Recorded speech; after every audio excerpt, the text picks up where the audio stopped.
রায়ের যেন ফাঁসি হয় সেই দাবিতে অবস্থান নিয়েছে। এই শাহবাগেও একটা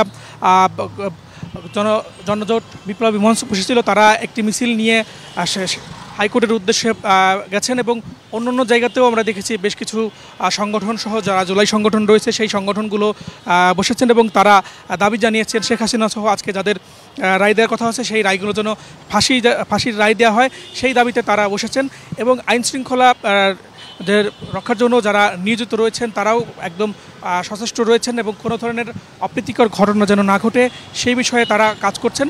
এবং আমরা অন্যান্য জায়গাতেও দেখেছি, বিশেষ করে মৎস্য ভবন এলাকা এবং আশপাশের বিশেষ করে যে এলাকাগুলো রয়েছে সেখানেও আইনশৃঙ্খলা বিপুল সংখ্যক সদস্য রয়েছে। বিশেষ করে দোল চত্বর থেকে হাইকোর্টের আশপাশ এলাকাগুলোতে কিন্তু সড়ক বন্ধ করে দেওয়া হয়েছে এবং বিভিন্ন জায়গায় বিভাজক দিয়ে কিন্তু গাড়িগুলো কিন্তু ঘুরিয়ে দেওয়া হচ্ছে যেন ওই এলাকায় নিরাপত্তার কোনো শঙ্কা না থাকে।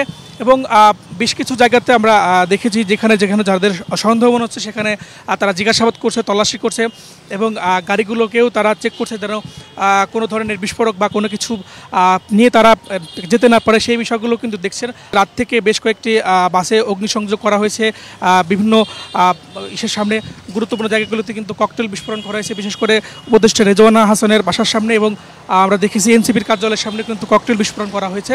এবং জনগণ যাতে সাধারণ মানুষ যেন কোনো ধরনের আতঙ্কিত না হয় সেই বিষয়গুলোকে কিন্তু গুরুত্ব দেওয়া হচ্ছে এবং রায়কে ঘিরে যেন সারা রাজধানী সহ সারা দেশে যেন কোনো ধরনের অস্থিতিশীল পরিবেশ তৈরি করতে না পারে সেই বিষয়গুলোতে তারা গুরুত্ব দিচ্ছে। এবং সাদা পোশাকেও বিভিন্ন গোয়েন্দা সংস্থা রয়েছে যারা এই বিষয়গুলোতে কাজ করছে।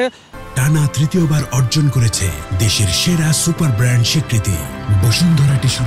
তবে আমরা কথা বলেছি আইনশৃঙ্খলা বাহিনীর সাথে, তারাও বলছেন যে এখন পর্যন্ত কোনো ধরনের নিরাপত্তার কোনো শঙ্কার কথা তারা জানে তাদের কাছে নেই এবং এই বিষয়ে তারা যথেষ্ট সচেতন রয়েছে এবং জনগণ সাধারণ যারা রয়েছে তারাও বলছেন যে আশপাশে যেন কোনো ধরনের কোনো তথ্য পেলে তাদেরকে যেন জানানো হয় এবং যদি কাউকে সন্দেহজনক মনে হয় সেগুলো তারা যেন আইনশৃঙ্খলা বাহিনীকে যেন জানায় সেই বিষয়ে কিন্তু তারা জনসাধারণের জন্য কিন্তু তারা জানিয়েছেন।